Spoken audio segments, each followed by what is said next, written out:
네, 안녕하세요. 이브일의 알릴레오. 네, 34번째, 34회 시간이 되겠습니다. 네, 네, 주말 잘 보내셨죠? 네, 오늘 2019년 3월 25일 월요일이 되겠습니다. 네, 오늘 나갈 내용은 표본 평균의 분포에 대해서 나가보도록 하겠습니다. 이 부분은 또 가설 검정을 이해하기 위한 중요한 전 단계 과정이 되겠습니다.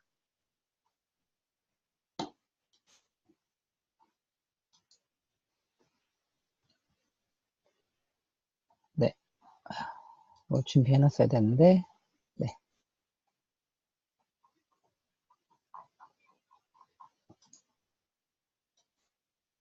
해보도록 하겠습니다.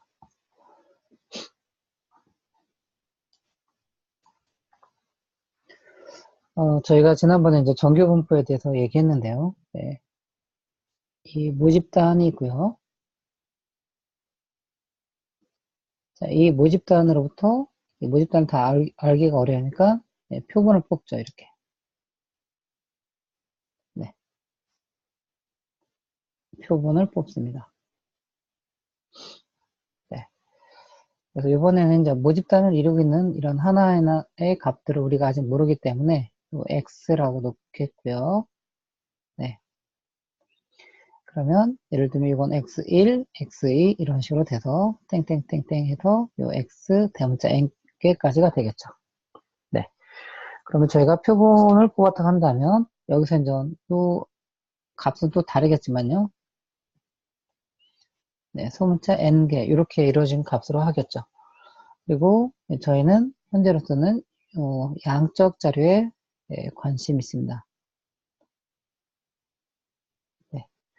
네, 그렇다면 저희는 이 자료로부터 또 뭘 구하냐면 평균을 구하게 됩니다. 그래서 이 평균을 x바라고 합니다. x바. 그럼 지난번에는 뭐였냐면 모집단이 만약에 정규 분포를 따른다 한다면 모집단은 정규 분포예요 라고 했는데 이제 이걸 수학적 기호로 뭐라고 하냐면 이 모집단을 이루고 있는 이 하나하나의 값인 x는 따른다. 요 틸드가 따른다고요. 정규 분포는 노멀 디스트리뷰션의 약자인 대문자 n을 쓰고요. 여기는 평균이고요. 그 다음에 표준 편차의 제곱, 시그마의 제곱 이런 형태로 표현합니다. 그렇다고 한다면 이런 형태가 되겠죠.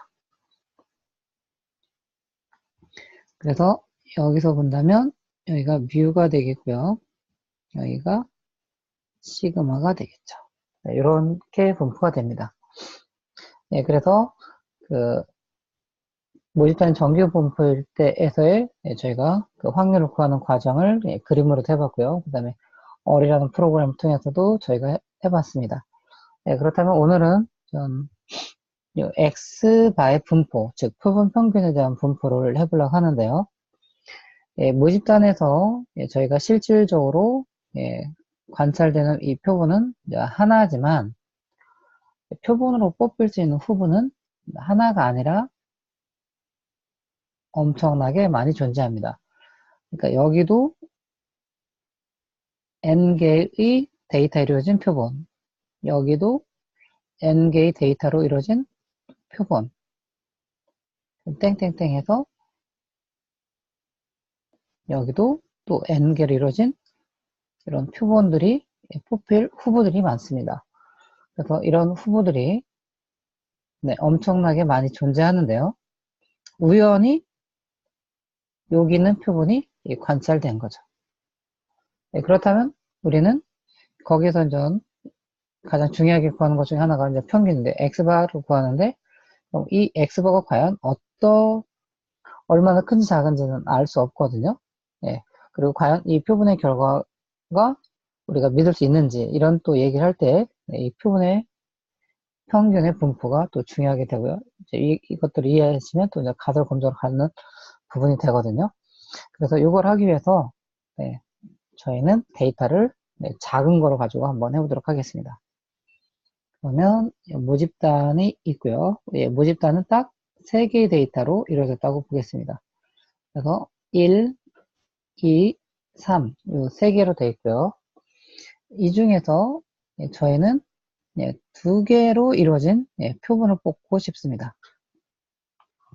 그럼 여기서도 이제 좀 잠깐 언급하고 가고 싶은 거는 표본을 뽑을 때 이 표본으로 나올 수 있는 후보는 몇 개냐라는 거죠.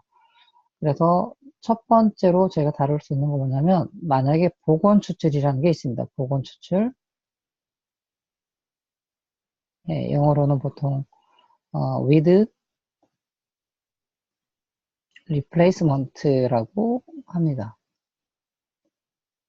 이거는 뭐냐면 이제 이를 뽑은 다음에 다시 여기다 놓고 또 다시 섞은 다음에 다시 이렇게 하나씩 뽑는 거죠. 이렇게 뽑는 방법. 이럴 때는 뭐냐면 이 모집 단위 데이터가 3개고요. 파이가 되겠고 그 다음에 표본으로 저희가 데이터 2개를 뽑습니다. 그래서 이렇게 표본에 나올 수 있는 개수는 이럴 때는 3의 2승이 됩니다. 그래서 이 9가지가 됩니다. 그 다음에 비복원인데요. 비복원 추출입니다. 영어로는 비복원은 좀 without, replacement 이렇게 하거든요. 그러니까 여기서는 또 2가지가 있습니다. 여기서는 2가지가 있는데 하나는 이 순서를 중요하게 생각할 건지 또는 순서는 무시할 건지 이 부분이거든요. 그래서 이 순서를 중요한다는 건 뭐냐면 만약에 2개가 예를 들어서 1, 2가 뽑았다 간 다음에 1, 2가 뽑힌 거랑 이거랑 또 2, 1 이렇게 뽑힌 거가 있는데 이 순서가 중요하기 때문에 1, 2와 2, 1은 다르다고 보는 겁니다. 그래서 이럴 때 하는 게 뭐냐면 퍼뮤테이션입니다. 그래서 3 퍼뮤테이션 2가 되겠습니다. 그래서 이거는 어떻게 하는 거냐면 3부터 해서 3보다 작은 하나씩 빠진 거를 계속해서 곱해 나가는 건데요. 이런 식으로 해서 계속 이런 식으로 곱해 나가면 되겠죠. 그런데 계속 하는 게 아니라 요 2가 있잖아요. 그러면 요게 1이 되겠고요. 요가 2가 되겠죠. 그래서 여기까지 합니다. 그래서 여기까지가 계산되는 거죠. 그래서 이것들은 실질은 아니고요. 그럼 다시 한번 쓴다면 3 곱하기 3에서 2를 빼준 거 여기까지 되고요. 그래서 이거는 3 곱하기 2 그래서 6가지가 됩니다. 그 다음에 이제 순서가 중요하지 않다면 1과 2나 2를 뽑은 거는 결국 같게 되거든요. 이런 거일 때는 이제 컨비네이션입니다. 그래서 3 컨비네이션 2고요. 이거는 뭐가 되냐면 요 2 팩토리얼 팩토리얼 개념이 나오고요. 그 다음에 3 퍼뮤테이션 2가 됩니다. 그럼 아까 이제 퍼뮤테이션 배웠고요. 2 팩토리얼은 거 뭐냐면 여기 자신부터 계속 하나씩 빼서 1까지 되는 겁니다. 그래서 2 곱하기 2에서 하나 빼게 되는 거죠. 그런데 이게 1이죠. 그럼 여기까지 하나 하면 되겠고요. 이건 아까 했으니까 6이 되겠죠. 그래서 여기는 뭐가 되냐면 2 곱하기 1 그래서 6이 됩니다. 약분돼서 이거는 3가지가 되겠죠. 그래서 이 표본으로 나올 수 있는 후보들은 복원과 또 비복원, 비복원에서 순서를 중요하게 생각하는지 순서를 중요하지 않느냐에 따라서 개수가 달라지는데요. 저는 여기서는 좀 이해를 돕기 위해서 복원 방식으로 한번 해보도록 하겠습니다. 복원 방식으로 한다면 이 표본으로 뽑힐 수 있는 경우의 수, 즉 후보의 수는 9개가 됩니다. 그래서 그거를 한번 저희가 나열해 보면요. 첫 번째, 중복을 허용하는 거니까요. 1, 1이라는 게 나올 수 있고요. 그 다음에 1과 2가 되겠고요. 그 다음에 1과 3이 되고요.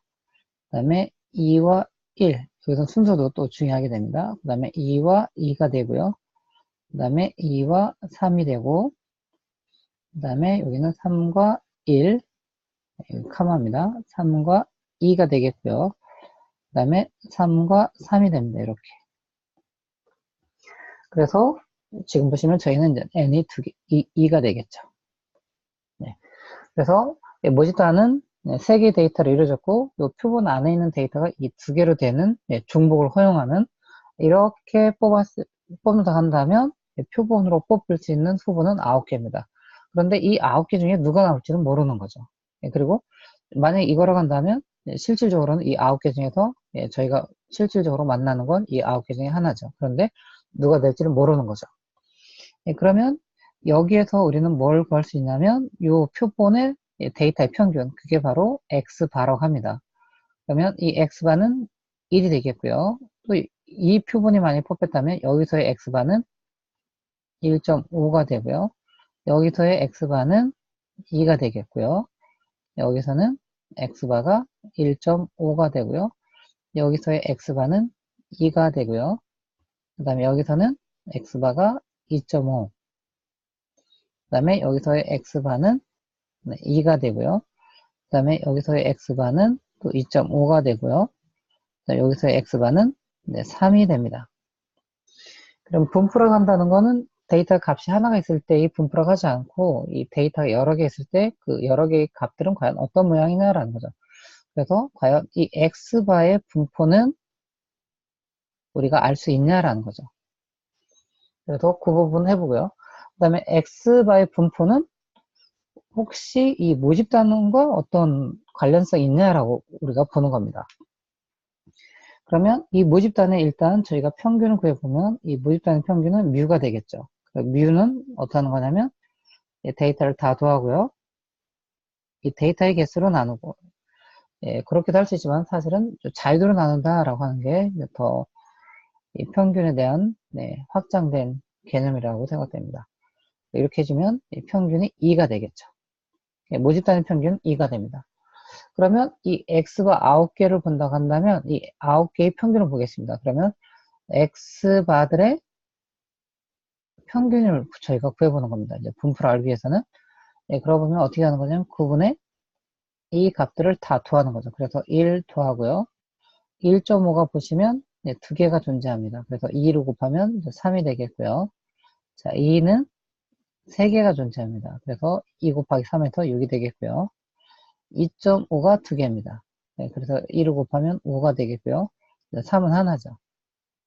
이걸 다 더하면 얼마 되냐면 9분의 18이 돼서 약분하면 2가 됩니다. 그런데 요 2가 낯설지가 않죠. 어디랑 똑같냐면 여기. 모집단의 평균과 요 x바들의 평균이 같은 거를 우리는 알 수 있습니다. 그렇다면 우리가 만약에 모집단의 평균을 안다면 x바들의 분포를 알 때 굳이 x바들의 평균을 구할 필요가 없습니다. 즉 x들의 평균은 뭐가 되냐면 모집단의 평균인 뮤와 동일하다는 것을 우리는 알 수가 있고요. 그 다음에 모집단의 표준 편차를 구해보겠습니다. 그래서 모집단의 표준 편차는 어떻게 구하는 거냐면 이렇게 하고요. 루트를 씌웁니다. 그리고 여기는 3으로 나누고요. 어떻게 하는 거냐면 요 1이라는 데이터에서 요 모집단의 평균이 2가 되죠. 그래서 2를 빼주는 거죠. 그래서 이걸 제곱을 하고요.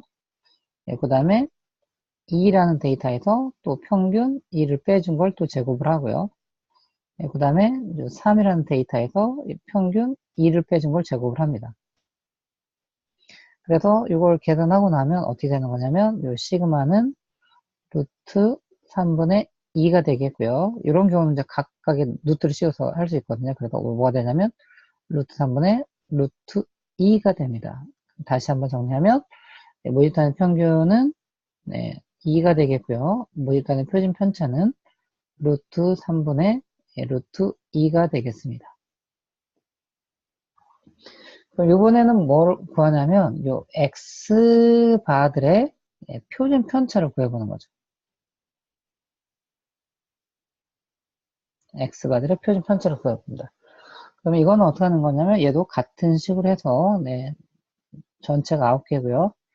요 각각의 값 여기서 말하는 1은 요 x바의 평균 x바가 되겠죠. 전체 평균이 얼마였냐면 2였습니다. 그래서 이런 식으로 이걸 다 나열하면 여기까지 해서 3에서 이렇게 되는 거죠. 그럼 나중에 한번 시간 될 때 한번 쭉 나열하시면 되는데요. 그럼 이건 어떻게 되는 거냐면 루트 9분의 3이라는 값이 나오고요. 약분돼서 뭐가 되냐면 루트 3분의 1이 됩니다. 그 다음에 이걸 다시 하시면 각각에다 루트를 씌울 수 있기 때문에 루트 3분의 1이 됩니다. 루트 1은 1이기 때문에요. 좀 지저분한데 이거를 다음 페이지에다가 그려보도록 하겠습니다. 정리를 해보면 모집단은 지금 1, 2, 3으로 되어 있고요. 데이터의 개수는 3개고요. 여길 때 모집단의 평균은 2가 됐고요. 모집단의 표준 편차는 루트 3분의 루트 2가 됐습니다. 그러면 여기서 나올 수 있는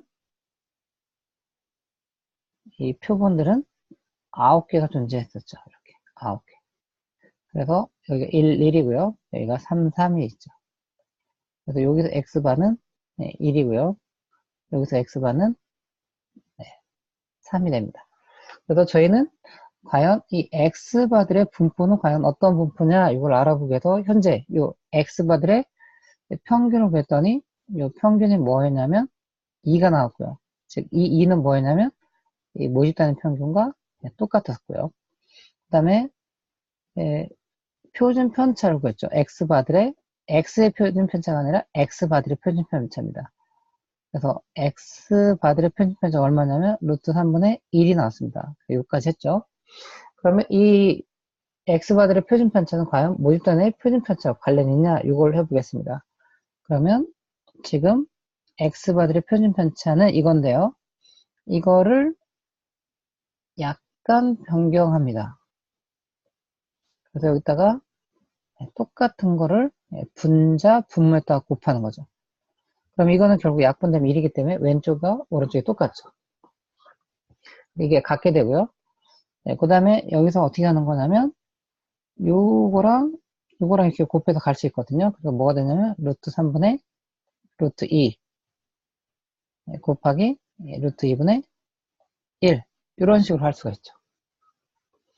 이렇게 하는 이유는 뭐냐면 이 값이 바로 뭐냐면 이 모집단의 표준 편차가 됩니다. 이게 바로 뭐가 되냐면 시그마가 되는 거고. 그래서 이렇게 되면 얼마냐면 루트 2분의 2라고 시그마가 곱하니까 이렇게 되는 거죠. 그래서 보시면 x바들의 표준 편차는 이 모집단의 표준 편차와 관련이 있죠.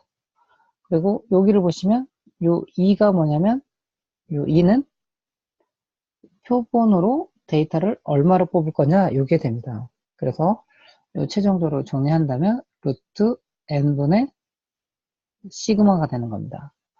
그렇다면 모집단의 평균 표준 편차를 알고 그 다음에 표본으로 우리가 몇 개를 뽑을지 알 수 있기 때문에 x바들의 평균, x바들의 표준 편차를 저희는 구할 수 있습니다. 그러면 아직은 요 x바들의 평균과 표준 편차를 알았다고 해서 아직 분포를 다 아는 건 아니거든요.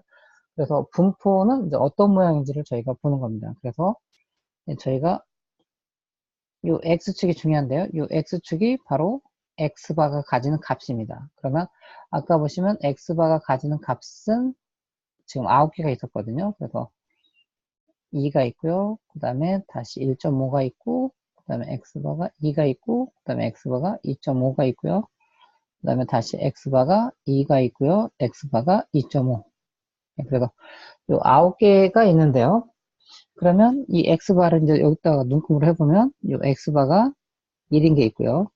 요 x바가 1.5가 있는 게 있겠죠. 그 다음에 x바가 2인 것도 있고요. 그 다음에 x바가 2.5가 있는 게 있고요. 요 x바가 3인 게 있습니다. 요거 높이를 빈도로 본다면 요 x바가 1인 건 하나, x바가 1.5인 건 2개, 그 다음에 x바가 2인 건 3개, 그 다음에 x바가 2.5인 건 2개, 그 다음에 x바가 3인 건 하나가 되겠죠. 그러면 저희가 지금 모집단 3개, 표본 2개를 했지만 만약에 모집단 데이터가 훨씬 더 많고 표본으로 뽑는 개수도 많다고 한다면 이 x바가 가질 수 있는 값들도 훨씬 더 많아지겠죠. 그런데 전체적인 모양은 뭐가 되냐면 이런 형태의 모양이 되겠죠. 그래서 뭐가 됩니까? 이 중심에 해당되는 게 가장 많고 이 중심의 왼쪽과 오른쪽이 완전 대칭이고요. 중심에서 멀어질수록 점점점 작아지는 이런 게 뭐가 되죠? 네, 정규 분포 모양과 상당히 같지 않습니까? 그래서 이건 뭐가 되냐면 만약에 이 모집단이 이런 평균과 이런 표준 편차를 갖는 정규 분포 모양이라 한다면 이걸 안다고 한다면 요 x바들은 요 표본으로 몇 개를 뽑느냐와 상관없이 x바는 항상 정규 분포가 되는 거고요. 만약에 이 평균은 묘고 표준 편차 시그마는 아는데 이 정규 분포라는 얘기가 모를 때 정규 분포라는 걸 모를 때, 요 표본으로 뽑는 요 데이터의 개수, 요게 약 30보다 크면, 30보다 크면 다른 게 아니라, 요 X바들의 분포는 뭐에 가까워지냐면, 이런 정규 분포에 가까워진다라는 게 있습니다. 그게 바로 뭐가 되냐면, 중심 극한 정리라고 합니다. 네. 그래서 Central Limit Theorem, 그래서 CLT라고 합니다. 네. Central Limit Theorem. 네. 네, 그래서 중심 극한 정리가 됩니다. 그래서 저희는 이제 결론적으로 다시 한번 써드리면 이렇습니다. 모집단이고요. 모집단의 데이터 개수가 n이고요. 모집단의 평균이 뮤라는 것과 모집단의 표준 편차가 시그마라는 거 아는데요. 이 첫 번째는 뭐냐면 이 모집단이 정규 분포라는 거죠. 그러면 이때 x바는 뭐가 되냐면 무조건 정규 분포가 된다. 평균 얼마? 뮤. 그 다음에 이거는 어떻게 되냐면 x바의 표준 편차는 뉴턴분의 시그마. 이거 항상 제곱으로 표현하니까요. 이런 정규 분포를 따른 거가 되겠고요. 그 다음에 이 모집단이 정규 분포인지 모집단의 분포를 이제 모른다는 거죠. 그런데 우리가 표본으로 뽑는 요 n의 크기가 30보다 크거나 같으면 다른 게 아니라 x바의 분포는 이런 정규 분포에 근사한다. 요 얘기는 뭐냐면 이게 바로 중심 극한 정리가 되는 거죠. 그래서 저희는 x바의 분포를 알 수가 있습니다. 그래서 이런 x바의 분포를 알면 나중에 이것들을 이용해서 저희가 이제 가설 검증을 하게 되는 중요한 배경이 되겠습니다. 그래서 오늘은 표본 평균의 분포, 즉 x바의 분포가 어떤 분포인지 그래서 결론적으로는 이 부분이 되겠습니다. 그래서 오늘도 시청해 주셔서 감사하고요. 다음 차시에서는 이제 가설 검증에 대해서 이제 가설이 뭔지, 그 다음에 기무가설, 대립가설, 그 다음에 유의 수준, 유의 확률이 뭔지에 대해서 이제 또 하나하나씩 나가보도록 하겠습니다. 감사합니다.